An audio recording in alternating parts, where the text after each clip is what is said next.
Bueno, y justamente sobre este tema, avalanchas, robos y caos fueron parte de lo que se vivió la semana pasada en la jornada de conciertos de Daddy Yankee, y uno de los impulsores para citar a la delegada presidencial es el jefe de bancada de diputados de RN, Andrés Longton, quien tiene la palabra sobre este y otros temas. ¿Cómo está, diputado? Muchas gracias por venir aquí en Semana Política. Oiga, cuénteme un poquitito, ¿por qué cree usted necesario que hoy día vaya la delegada presidencial a la Comisión de Seguridad? Y si es que cree usted que hubo una falta de gestión. A ver, Sofía, yo creo que es lo mínimo que pueda... Beatriz, uy. No se preocupe, yo le digo a Arturo todo el tiempo, así que me la devolvió. Me tocó a mí ahora. Sí. Beatriz. Sí. A ver, tú me dijeron Andrés, entonces quedé como traspapelado. Sí, yo creo que es fundamental que haya la Comisión de Seguridad, principalmente porque queremos que estas situaciones no se vuelvan a repetir y quedamos, la verdad, muy escandalizados y creemos que hay una negligencia evidente respecto al resguardo de las medidas de seguridad que no se tomaron. Primero, entendiendo que se pusieron solamente solamente operaron en la zona 120 carabineros. Cuando queda cuando entra esta horda de más de 4.000 personas que estuvo en riesgo la vida de muchas personas, con hurtos, agresión, etcétera, al otro día aparecen 800 carabineros. Entonces la pregunta es, ¿por qué no se previó esto antes? Si incluso el productor general de esto, de la productora Bizarro, señala con anticipación de que habían hordas organizándose precisamente para ir a romper las filas de la entrada y poder entrar masivamente a este evento, precisamente por la injusticia y la desigualdad que había con el acceso a las entradas. Entonces, si la delegada estuvo ahí el día antes y pone un Twitter llamando a la tranquilidad, que estaban todas las medidas tomadas, sale bailando incluso, diciendo que está todo bien, entonces obviamente hay una falta de oficio, hay una falta de competencias evidente, porque fueron muchas familias ese día y los días que siguieron. Entonces, si la máxima representante de la seguridad en la región metropolitana no es capaz de asegurar lo mínimo y da esa señal de tranquilidad, la verdad es que estamos en el peor de los mundos, sobre todo considerando que descabezó, aparte, o cambió de funciones a personas que se dedicaban a esto, no del gobierno anterior, sino que vienen incluso del gobierno de Eduardo Frei. Entonces, si alguien ingresa a este cargo y no tiene la experiencia necesaria en temas de seguridad, porque todos sabemos que la delegada insultó abiertamente a Carabineros o los denostó en su momento cuando trabajaba para el diputado Inter, incluso validó o fue condescendiente con saltarse los torniquetes. Entonces, si tenemos una autoridad que no tiene las competencias o los conocimientos necesarios en materia de seguridad, uno mínimamente entiende que tiene que asesorarse o tener un equipo que tenga la experiencia suficiente para eso. Y si saca al equipo por razones políticas, la verdad es que es tremenda, es más preocupante aún, entendiendo que después se tomaron las medidas, pero la verdad es que este tipo de hechos no pueden repetirse y pareciera ser que hay una falta de competencias, de agenda y de convicción y de firmeza para abordar los temas de seguridad, en que hoy día lo vimos a propósito del concierto de Daddy Yankee, pero acá podría haber quedado una tragedia de marca mayor, precisamente por las malas decisiones que se tomaron. Ahora, cuando usted habla de falta de competencias, ¿pide, por ejemplo, la renuncia de la delegada presidencial o no es una situación para llegar a ese punto? A ver, hay una negligencia evidente por parte de la delegada. Ahora, obviamente que el presidente es quien toma la decisión, nosotros solamente tenemos la herramienta de la acusación constitucional, pero obviamente que este tipo de hechos tiene que replantearse a la delegada y a su equipo si es que efectivamente pueden en el corto y mediano plazo hacerse cargo de algo que se está tomando en las calles de nuestro país, que es la seguridad. Yo no soy de quienes andan pidiendo la renuncia a diestra y siniestra, pero sí creo que viviendo un dilema como el que está viviendo nuestra sociedad en términos de la inseguridad que vivimos, tenemos que ser lo suficientemente autocríticos para saber si es que efectivamente somos capaces de hacernos cargo de un tema que pareciera ser que fue más allá de lo que efectivamente la delegada es capaz de hacer o cree Ahora, en términos de seguridad. Diputado, le quería preguntar porque hay parlamentarios de su partido justamente que han presentado un proyecto de ley o van a presentar en la próxima hora un proyecto de ley que fija mayores responsabilidades a los organizadores. ¿En qué consiste este proyecto de ley? Mira, no lo conocemos. Yo sé que el subsecretario de Prevención del Delito está muy entusiasmado con un proyecto de ley de seguridad privada que nosotros lo vamos a apoyar fuertemente, que tiene que ver con tener mayores herramientas de fiscalización, que haya una mayor preparación de los guardias privados también, y en ese sentido poder fortalecer todo lo que tiene que ver con quienes tienen que hacerse cargo de estos eventos de las puertas hacia adentro, porque recordemos que de las puertas hacia afuera ahí la autoridad política es la que tiene las facultades para precisamente resguardar el orden público. Pero creemos que este proyecto, que además me imagino que es algo parecido a lo que planteó la expresidenta Bachelet, que está en el Senado, creemos que es importante establecer mayores requisitos, competencias, atribuciones para efectos de poder darle una mano a las policías con respecto a la seguridad privada, que hoy día tiene que ser fortalecido principalmente por lo que ocurrió acá, pero también tiene que ir de la mano con el resguardo del orden público, que es competencia de la autoridad política y la delegada presidencial, que lamentablemente no previó una situación que le fue advertida, además, días previos, y que hizo caso omiso. Ahora, bueno, vamos a quedarnos atentos, por supuesto, a lo que salga de la comisión, ¿verdad? Pero queremos llevarlo a otro tema que también va a marcar la semana política. Se trata del proceso constituyente, los denominados, ahora pasamos de hablar de bordes a bases constitucionales, ¿verdad? ¿Cómo van las tratativas? Usted ha sido parte también de la mesa de conversación, se espera una reunión el martes. ¿Cómo ha estado el tono de las conversaciones? A ver, yo lo veo bien. Lo veo bien porque veo, por lo menos de nuestro lado, un compromiso genuino de cumplir con los acuerdos o con la palabra empeñada. Y veo también por parte de la oposición, o parte importante de ella, el poder ceder en algunas posiciones que quizás en algún tiempo atrás fueron intransigentes. Y eso obviamente que nos va a llevar a tener un acuerdo en el corto y mediano plazo. Esperamos que dentro de octubre podamos zanjar esto. El tema de los exbordes, ahora bases, tiene que ver principalmente con lo que es determinante para cada uno de los sectores. Nosotros creemos que es determinante para nuestro sector, o también creemos que para el sentido común de las personas, el poder asegurar cosas como que el Estado, que está un Estado unitario, que hay conciencias, pero en otras que no hay conciencias, tales como la libertad, por ejemplo, de elegir. No queremos que haya un programa de gobierno en la Constitución. Queremos que sea una Constitución neutra, que represente a los distintos sectores de nuestra sociedad, a las distintas sensibilidades.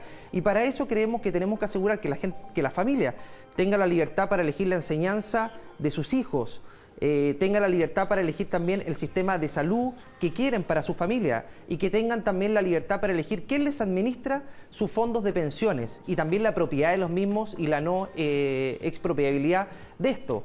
Y eso obviamente que son principios básicos, porque no queremos instaurar un modelo en la Constitución. Queremos que los gobiernos de turno y las mayorías parlamentarias, en este caso, puedan implementar los programas, obviamente de acuerdo a las mayorías circunstanciales que hay en el país. Pero la Constitución no puede ser utilizada una herramienta para instaurar ciertas ideologías que a ciertos sectores, sobre todo los más radicalizados, les parecen más cómodas. Usted mencionaba algunos de los puntos donde todavía no hay acuerdos, pero le quería preguntar justamente esos y otros. ¿Hay ciertos intransables en este minuto para Renovación Nacional y para Chile Vamos? A ver, ¿Son intransables considerando de que se ha dicho bastante, ¿cierto? Usted, y lo ha dicho también la presidenta del PPD, Chile Vamos, o sea, el oficialismo tiene, digamos, puntos más minimalistas de cierta manera que lo que ha presentado Chile Vamos. ¿Tienen intransables? A ver, obviamente que hay ciertos temas que uno puede ceder. Ya, no te lo voy a decir acá porque no quiero arriesgar el éxito de una negociación. Pero sí, obviamente que hay temas si no, esto se transformaría en que cada uno se rigidizaría en sus posiciones y no lograríamos ningún acuerdo. Es decir, mira, las democracias se trata en que cada uno tiene que ceder aquellos aspectos en los cuales sean fundamentales para lograr un acuerdo, pero también que uno no renuncie a sus convicciones y sus principios. Uno no puede pretender tenerlo todo, ni nuestro sector ni el sector de la oposición, pero sí entender que lo que nos dijo, o tratar de interpretar lo que pasó el 4 de septiembre, porque nadie puede tener la respuesta clara respecto a lo que pasó el 4 de septiembre, de por qué la gente tomó la decisión de rechazar en tal envergadura, pero sí creemos que hay ciertos indicios que nos dicen que hay ciertos elementos que causaron mucho ruido a la ciudadanía. Pero, pero me imagino que hay un punto que ustedes van a decir, esto no puede quedar fuera.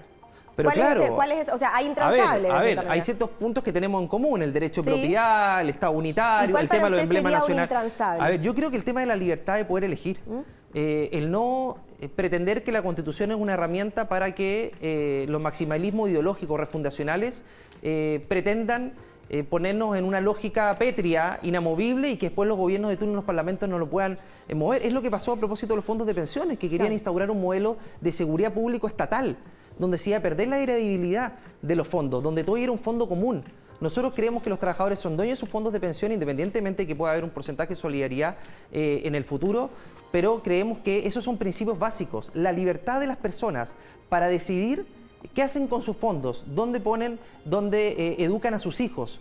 La libertad, por ejemplo, de la salud también que te decía, del tipo de salud que van a elegir para sus familias. ¿Por qué el Estado tiene que imponerte a ti las condiciones? Tiene que ofrecerte y garantizarte que esas cosas las vas a tener para tus familias, pero no puede imponerte cosas que a las personas, y muchos de los chilenos creen que no son de sentido común y atenta contra las libertades básicas del ser humano. Claro que sí. Oiga, lo quiero llevar a otro tema porque se nos está acabando el tiempo para no dejarlo fuera. ¿Vio las declaraciones de la ministra de la Mujer y Equidad de Género en Tolerancia Cero, diputado? Las leí. Las leyó. Ya, le quería preguntar eso. Usted es reconocido quizás por ser un poquito más del ala más liberal de la bancada Sí. de que componen, claro, los diputados de Renovación Nacional, y que le quería preguntar, ¿qué le parece que la ministra ponga sobre la mesa esta idea de hacer un proyecto de aborto libre? ¿Estaría de acuerdo usted? A ver, primero creo que la ministra confunde las prioridades sociales. Yo creo que tenemos que tener un poquito más de sentido de realidad de lo que está pasando hoy día en nuestro país con respecto a lo que está pasando con el bolsillo de los chilenos y sobre todo con el clima de inseguridad que está plasmado.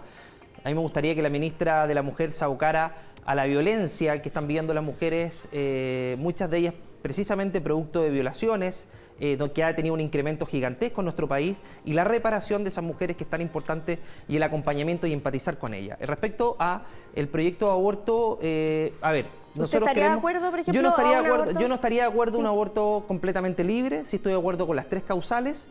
Creo que esa es una línea roja, obviamente que ya fue puesta en discusión en el Congreso y fue rechazada. Sí creo en empatizar, en la reparación, pero creemos que ahí colinda con un derecho también básico en nuestra sociedad, que es el derecho a la vida, sin perjuicio que manifestar también que soy partidario y que no comparto el proyecto de ley del diputado Urriotegui, que tengo una buena relación, pero tenemos diferencias profundas respecto a este tema y otros también, y claramente que aquí la sensibilidad, el empatizar con la mujer tiene que ser primordial y no sancionarlo precisamente. Primero sancionarlo y segundo que la sanción equivalga incluso a sancionarlo con la misma pena que un violador. Eso me parece un absoluto despropósito. No creo en la penalización de la mujer a propósito de un aborto, pero también creo en el derecho a la vida. Ahora, ¿cree usted que el Partido Republicano en ese sentido se equivocó al poner este tema también sobre la mesa? ¿No es contradictorio cuando se ha dicho que el foco deben ser las urgencias sociales? ¿Se equivocó el Partido Republicano? Yo creo que sí, yo creo que se equivocó completamente.